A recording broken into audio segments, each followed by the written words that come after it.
अस्सलाम वालेकुम dear student, कैसे हैं? उम्मीद करता हूँ आप सब खैरियत से होंगे। आज इस सीरीज़ का तीसरा लेक्चर है, जो कि 3 पार्ट्स पर मुश्तमिल होगा, क्योंकि अर्ली कंप्यूटिंग डिवाइसेस और मॉडर्न कंप्यूटिंग डिवाइसेस एक वीडियो में कवर करना फिर बहुत वीडियो लेंथी हो जाएगी। तो चलते हैं आज के एजेंडे की तरफ। आज का जो एजेंडा है उसमें कंप्यूटिंग डिवाइसेस के मतलब पढ़ेंगे, फिर एबेकस जो कैलकुलेटिंग डिवाइस है उसके मतलब पढ़ेंगे, फिर लिबनीज़ कैलकुलेटर और एमसीक्यूज़ भी होंगे, जो कि आपके इस जो आज हम पढ़ेंगे वहाँ से हम लेकर आएंगे आपके लिए। अपनी ज़रूरत के मुताबिक ईजाद की है। जिस तरह पिक्चर में देख सकते हैं, शिकार के लिए भी ईजाद की, इस तरह आग जलाने के लिए भी ईजाद की। सो ये इंसान चलता चलता एक मॉडर्न एज तक पहुंचा है, जहां पहुंचा है। इसमें आप देख सकते हैं कि लैपटॉप, स्मार्टफोन, मुख्तलिफ़ किस्म की कंप्यूटिंग डिवाइसेस इंसान यूज़ कर रहा है इस पिक्चर में। तो ये कंप्यूटिंग डिवाइसेस कब स्टार्ट हुई, कैसे स्टार्ट हुई, कैसे आज की कंप्यूटिंग डिवाइसेस डेवलप हुई। तो आज का लेक्चर भी इसी कंप्यूटिंग डिवाइसेस के मुतालिक होगा। So what are computing devices? Computing devices है क्या? कंप्यूटिंग डिवाइसेस की जो सिंपल डिफिनीशन है उसको हम देख लेते हैं। A computing device is any tool or a machine design to perform calculation. हर वो डिवाइस जो कंप्यूटेशन के लिए डिजाइन हो, जो कैलकुलेशन के लिए डिजाइन हो, वो डिवाइस कंप्यूटिंग डिवाइस होगी। यानी हर डिवाइस जो कैलकुलेशन परफॉर्म कर सकती है, एडिशन, सब्ट्रैक्शन, मल्टीप्लिकेशन वगैरह जो कर सकती है, वो क्या क्या कहलाएगी? कंप्यूटिंग डिवाइसेस कहलाएंगी। लेकिन आपके स्मार्टफोन्स हैं, लैपटॉप्स हैं, डिजिटल वॉचेस हैं, ये सारी फिर क्या आ जाएंगी? कंप्यूटिंग डिवाइसेस आ जाएंगी।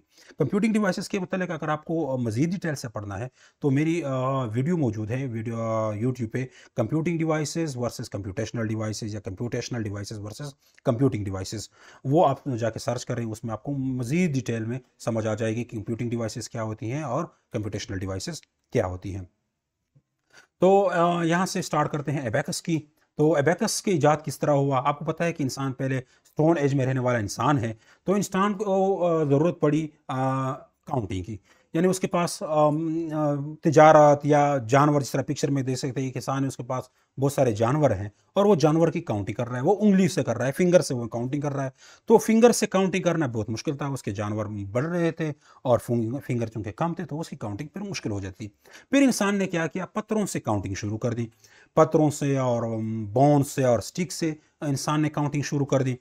तो उसमें मसला क्या हो रहा था? मसला ये था कि इंसान के जो के पास जो पत्थर होते थे वो फिर मिसप्लेस हो जाते थे, या जो बोन्स होती, स्टिक्स होती, वो मिसप्लेस हो जाती। जब वो मिसप्लेस हो जाती थी तो उससे काउंटिंग भी भूल जाती थी।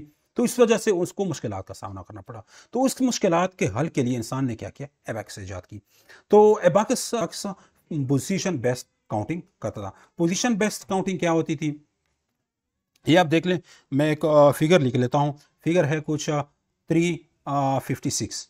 ये 356 है। अगर मैं इसकी पोजीशन चेंज करता हूँ तो आप देख लें, वो 356 से वही डिजिट्स हैं, लेकिन वो उसकी पोजीशन क्या हुई? 653। यानी कि पोजीशन चेंज करने के साथ इसकी वैल्यूज भी यानी इसकी क्वांटिटी भी चेंज हो गई। तो ये जो पोजीशन बेस्ड काउंटिंग है, ये किसकी इजाद है? एबैकस की है। किस तरह है वो हम देख लेते हैं आगे। सो एबैकस को चाइनीज ने पहले इजाद किया था, आज तकरीबन 5000 साल पहले। ग्रीक और रोमन्स भी इसको यूज करते थे। एबैकस जो था वो एक सिंपल सा डिवाइस था, जिसकी बाहर की तरफ फ्रेम लगी होती थी। जिस तरह आप देख सकते हैं, बाहर फ्रेम लगा हुआ है, फिर बीच में उसको कट लगती थी। ये चाइनीज जो एबैकस है उसकी बात हो रही है। ऊपर जो बीट थे वो अपर बीट कहलाते थे, और लोअर जो बीट हैं वो लोअर बीट्स कहलाते। लोअर बीट्स की वैल्यू जो थी 1 थी, ऊपर अपर बीट की जो वैल्यू थी वो 5 होती थी। ये एडिशन और सब्ट्रैक्शन, यानी सिंपल एडिशन या सब्ट्रैक्शन परफॉर्म होती थी। इससे ज्यादा वो परफॉर्म नहीं कर सकता था। ये चाइनीज अबक्स है। इसमें हम काउंटिंग करते हैं। 1 + 5 + 100 किस तरह होती है, यहाँ पर आप देख सकते हैं। यहाँ पर ये 1 पोजीशन है, ये 1 पोजीशन आ गई। ये 100 वाली है, ये जो बीच में है ये टेंस वाली, यानी वंस, टेंस और 100, इकाई, दहाई, सैकड़ा। अब इसको इसके एडिशन समझते हैं। एडिशन के लिए देख ले, ये 1 आ गया, नीचे बिट्स की वैल्यू 1, क्वांटिटी वैल्यू 1 है, और ये 1 यानी इकाई पे है, तो इसकी वैल्यू 1 आ गई। अब 5 के लिए ऊपर वाले बिट्स की जो वैल्यू थी वो 5 थी, ये 1 + 5 6 हो गए हैं। अब नीचे से ये थर्ड पोजीशन से जा रही है, तो थर्ड पोजीशन टेंस की है, तो यानी 100 ऐड हो गई है। तो थर्ड पोजीशन 100 की है, तो 100 ऐड हो गई है। तो 1 + 5 + 100 1 1 5 की जो आप देख सकते हैं यहाँ पर, उसकी भी जो फर्स्ट रो है वो 1 को शो करती है, सेकंड रो उसको टेंस, और तीसरे रो को 100 शो करती है। इसकी जो काउंटिंग होती थी वो किस तरह होती थी, ये देखें। ये 1 + 10 + 100 और +1 यानी 112। तो ये जो थी इस तरह की बॉक्स की काउंटिंग ये करता था। सो बॉक्स जो था वो ह्यूमन एफर्ट से काम करता था, तो इसके लिए ऑटोमेशन की ज़रूरत थी, और ऑटोमेशन को फिर लेकर आया है लेबनीज़। इससे पहले पास्कल भी इजाद की थी, लेकिन वो भी एडिशन और सब्ट्रैक्शन ऑटोमेटिकली करता था। ये जो लेबनीज़ का कैलकुलेटर है जो 1694 में लेबनीज़ ने इजाद किया था, ये 4 फंक्शन यानी 4 अरिथमेटिक ऑपरेशन परफॉर्म करता है, एडिशन, सब्ट्रैक्शन, मल्टीप्लिकेशन और डिवीजन, यानी चारों किस्म के अरिथमेटिक ऑपरेशन ये परफॉर्म करता था।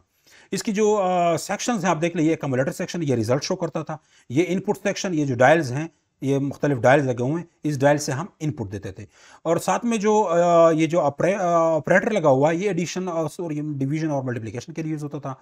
ये जो क्रैंक है ये ऑपरेशन क्रैंक कहलाता था, जो ऑपरेशन यानी कि यहाँ पर हम एडिशन और मल्टीप्लिकेशन और डिवीजन जो भी परफॉर्म करते थे इसको घुमाते थे और वो फिर इसकी एडिशन हो जाती थी। और यहाँ पर जो ये लगा हुआ है ये एंड क्रैंक है, ये भी डिवीजन और मल्टीप्लिकेशन के लिए यूज़ होता था। किस तरह यूज़ होता था आगे हम चलकर देखते हैं। तो इनके जो डिफरेंट पार्ट्स हैं, ये जो पहले एक्यूमुलेटर पार्ट्स आ रहा है, ये एक्यूमुलेटर पार्ट क्या करता है, जो भी रिजल्ट होता था, जो भी हम इनपुट करते थे वो उस पर शो होता था। यहाँ पर ये जो इनपुट सेक्शन है ये डायल्स होते थे, मुख्तलिफ डायल्स, वंस का एक डायल होता था, टेंस का अलग डायल होता था, और 100 का अलग डायल्स और सो ऑन जाते थे, यानी इकाई, दहाई, सैकड़ा, हर एक के लिए एक एक डायल होता था, और हर डायल पे 0 से 9 तक डिजिट्स होते थे। इसके साथ जो स्टेप ड्रम होता था या स्टेप जो ड्रम लगा होता था, ये इस पे 1 से 9 तक स्टिक्स होती थे। छोटा स्टिक 1 को जाहिर करता था और लंबा स्टिक 9 को जाहिर करता था, ये पीछे लगा होता था। जब हम घुमाते थे और कोई इनपुट देते थे तो ये जो मूवेबल गेयर होता ये भी पीछे लगा होता था, ये किसी भी स्टिक के साथ फिक्स हो जाता था। यानी फ़र्ज़ करो अगर आपने 6 ऐड करना है तो ये 6 के साथ फिक्स हो जाता था। ये फिर जब हम ऑपरेशन क्रैंक को घुमाते थे ना, तो ऑपरेशन क्रैंक को घुमाने के साथ ये फिर व्हील को घुमाता था और यहाँ पर जो कम्युलेटर है वहाँ पर 6 को डिस्प्ले कर देता था।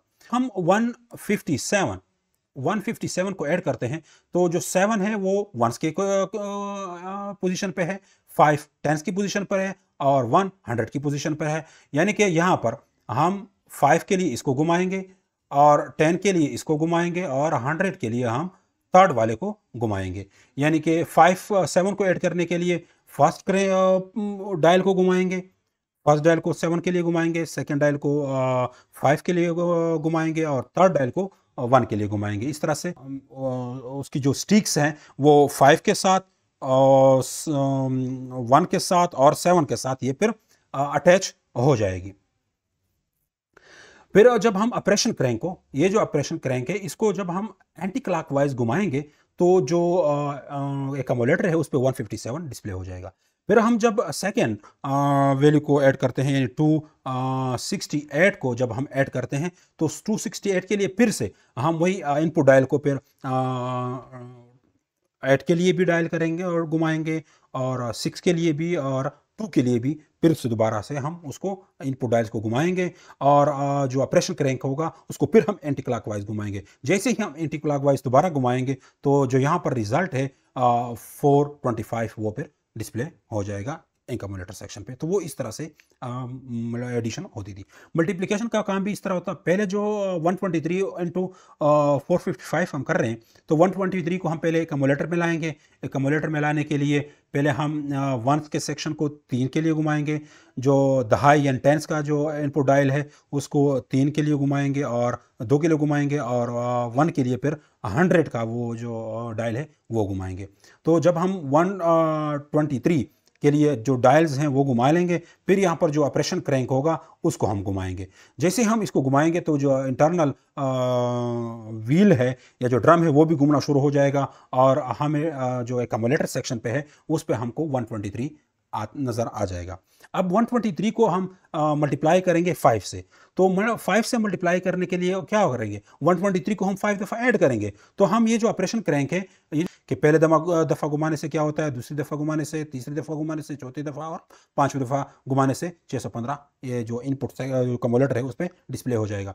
यहाँ पर जिस तरह इसका काम क्या है, इसको हम चेक करते थे कि ये कितनी दफ़ा घुमा है, यानी 5 दफ़ा अगर घुमा है तो 5 दफ़ा एडिशन हो गई है। अब नेक्स्ट हम 4 के लिए करेंगे। अब 4 किस पोजीशन पे है, टेंस की पोजीशन पे है, तो टेंस की पोजीशन के लिए तो हम क्या करेंगे, यहाँ पर जो ऑपरेशन क्रैंक है, ये जो ऑपरेशन क्रैंक है, इसको हम घुमाएंगे, सॉरी एंड क्रैंक जो है इसको हम घुमाएंगे और एक दफ़ा एक स्टेप आगे लेकर आएंगे, यानी लेफ्ट पोजीशन के लिए लेफ्ट साइड पे मूव करेंगे। जब लेफ्ट साइड पे मूव करेंगे तो क्या हो जाएगा, ये हो जाएगा कि जो पहली पोजीशन है वो जीरो हो जाएगी और नेक्स्ट पोजीशन पे क्या होगा, वो चला जाएगा। अब नेक्स्ट जब हम एडिशन करेंगे, 4 दफ़ा हम एडिशन करेंगे तो वो 123 की बजाय 0 भी साथ में आ जाएगा। वो क्यों, क्योंकि हमने उसको लेफ्ट पोजीशन पे घुमाया हुआ है। सो इस तरह से जब हम एक दफ़ा घुमाएंगे वो 12,230 जमा होगा, फिर 12,230 जमा होगा, फिर 12,230 जमा होगा, फिर 12,230 जमा होगा और आखिर में जो रिजल्ट है वो हमें शो हो जाएगा 5535, यानी 5535 डिस्प्ले हो जाएगा। इस तरह से जो ऑपरेशन जो ऑपरेटर रजिस्टर है उसको भी आप देख सकते हैं, वो 1 से 2 और 2 से 3 और 3 से 4 तक चला जाएगा और हम समझ जाएंगे कि 4 दफ़ा ये एडिशन हो गई है, यानी 4 दफ़ा ये मल्टीप्लिकेशन हो गई है। उम्मीद है आपको समझ आ गई होगी। इसके मतलब कुछ एमसीक्यूज़ हैं, आप इस एमसीक्यूज़ को भी देख लें, या एग्जाम के लिए पॉइंट ऑफ व्यू से बहुत इंपॉर्टेंट है। जिसके आंसर्स आते हैं उसको कमेंट सेक्शन में लिखें, नहीं आते तो भी कमेंट सेक्शन में बताएं ताकि मैं इसको आपके लिए एक्सप्लेन कर सकूं। आज का आपका लेक्चर ख़त्म होता है। Thank you.